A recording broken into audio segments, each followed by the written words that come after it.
14 फरवरी 2019 को कश्मीर घाटी के पुलवामा के अंदर सीआरपीएफ के काफिले पे आतंकी हमला और उस हमले के दौरान मां भारती के 40 के करीब सीआरपीएफ के बहादुर जवानों ने अपने प्राणों का सर्वोच्च बलिदान दिया था। और देश सदैव उन वीर जवानों का ऋणी रहेगा जिन्होंने मातृभूमि की रक्षा के लिए, मां भारती की सरहद की सुरक्षा के लिए और हमारे देश की आंतरिक सुरक्षा के लिए हंसते हंसते अपने प्राणों की आहुति दे दी। ऐसे वीर जवानों को पूरा देश नम आंखों से श्रद्धांजलि दे रहा था और आज उनकी चौथी बरसी है और 4 वर्ष उन वीर जवानों की शहादत हो चुके हैं। हम भी उनकी शहादत को, वीर जवानों की शहादत को हम नमन करते हैं। वहीं जम्मू कश्मीर के अंदर नेशनल कॉन्फ्रेंस और पीडीपी को एक तगड़ा झटका हम कहेंगे कि सुप्रीम कोर्ट के अंदर एक याचिका जो दायर की गई थी, जिसमें कश्मीर घाटी के श्रीनगर से हाजी अब्दुल गनी खान और मोहम्मद आयूब मट्टू द्वारा एक सुप्रीम कोर्ट के अंदर याचिका दायर की गई थी, जिसमें बताया गया था और हल्फनामे के अंदर यह दायर किया गया था, ये वहां पर पिटीशन दायर की गई थी कि 2026 से पहले विधानसभा के चुनावों को लेकर, लोकसभा के चुनावों को लेकर डिलिमिटेशन की किसी भी प्रक्रिया को वहां पर भारतीय संविधान की अनुच्छेद की जो धारा थी वे इस बात का अनुमति नहीं देती कि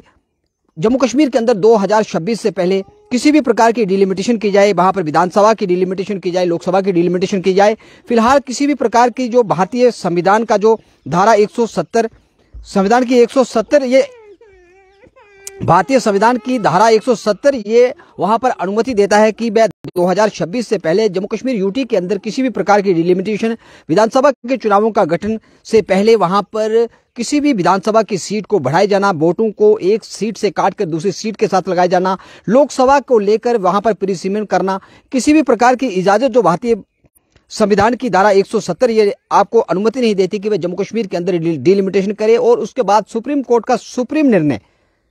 जम्मू कश्मीर के अंदर विधानसभा चुनावों को लेकर जो अटकलें लगाई जा रही थी, फिलहाल रास्ता साफ और नेशनल कॉन्फ्रेंस और पीडीपी ने खुलकर प्रीसिमेंट आयोग का वहां पर विरोध किया था और जस्टिस सुप्रीम कोर्ट के रिटायर्ड जस्टिस रंजना प्रकाश देसाई की अध्यक्षता में प्रीसिमेंट आयोग का गठन किया गया था। और उस आयोग द्वारा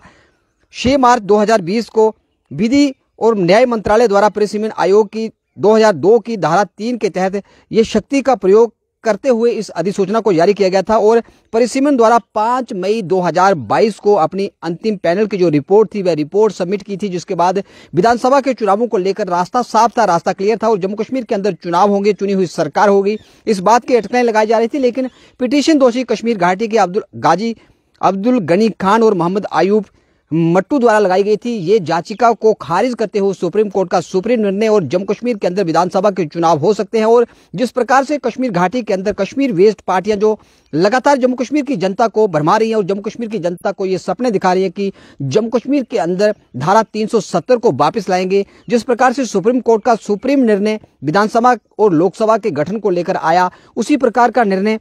जम्मू कश्मीर के अंदर आएगा। और धारा 370 और 35A को लुटाए जाने के जो मुंगेरी लाल के सपने कश्मीर घाटी के कश्मीर आधारित नेता जो यहाँ की जनता को दिखा रहे थे, फिलहाल वह सपने धरे के धरे रह जाएंगे और जम्मू कश्मीर के अंदर चुनाव जल्द हो सकते हैं। विधानसभा और लोकसभा के डिलिमिटेशन आयोग के बाद कई एक विधानसभा क्षेत्रों को एक सीट से काट के दूसरी सीट के साथ लगाया गया था, विधानसभा की सीटों को बढ़ाया गया था और 90 विधानसभा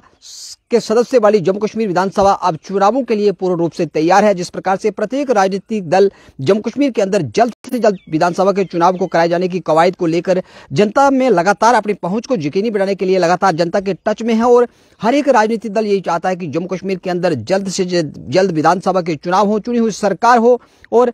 इस पिटीशन के खारिज होने के बाद, सुप्रीम कोर्ट का सुप्रीम निर्णय आने के बाद जम्मू कश्मीर के अंदर किसी भी वक्त चुनाव हो सकते हैं, क्योंकि सुप्रीम कोर्ट के अंदर जो हलफनामा दायर किया गया था उस हलफनामे को फिलहाल खारिज कर दिया गया है। और जम्मू कश्मीर आधारित जो पार्टियां थी जो लगातार इस प्रीसिमेंट आयोग का वहां पर विरोध कर रही थी, उनके लिए भी हम कहेंगे कि तगड़ा झटका है। और सुप्रीम कोर्ट के इस निर्णय के बाद जम्मू कश्मीर के अंदर डिलिमिटेशन आयोग की जो अंतिम रिपोर्ट थी, जो सीटों का गठन किया गया था, वे अंतिम होगा। अभी किसी भी प्रकार की छेड़छाड़, विधानसभा की सीट हो, लोकसभा की सीट हो, जो डिलिमिटेशन आयोग द्वारा जो अंतिम रिपोर्ट जो पेश की गई थी, जो हदबंदी तय की गई थी, उस हदबंदी के साथ फिलहाल कोई छेड़छाड़ नहीं की जाएगी। सुप्रीम कोर्ट का निर्णय आने के बाद जम्मू कश्मीर के अंदर चुनाव हो सकते हैं और जल्द चुनाव हो सकते हैं, इस प्रकार के संकेत भी आ रहे हैं। फिलहाल प्रत्येक राजनीतिक दल चुनावों की तैयारियों में जुटा है और जम्मू कश्मीर के अंदर लंबे अरसे के बाद चुनी हुई सरकार हो, ताकि लोगों के जनहित के जो मुद्दे हैं वे मुद्दे किसी उचित मंच पे जाकर वे जल्द से जल्द सॉल्व हों। और जम्मू कश्मीर के अंदर जिस प्रकार से बाबू राज के अंदर एक के बाद एक ऐसे निर्णय और ऐसे फरमान, चाहे वे एम्प्लॉयज सेक्टर की बात की जाए, चाहे प्राइवेट सेक्टर की बात की जाए, हर एक व्यक्ति जो था वो इस समय यही चाहता है कि जम्मू कश्मीर के अंदर जल्द से जल्द विधानसभा के चुनाव हो, चुनी हुई सरकार जम्मू कश्मीर के अंदर हो, ताकि जनहित के जो मुद्दे हैं उनको अपने चहीते नेताओं के माध्यम से प्रत्येक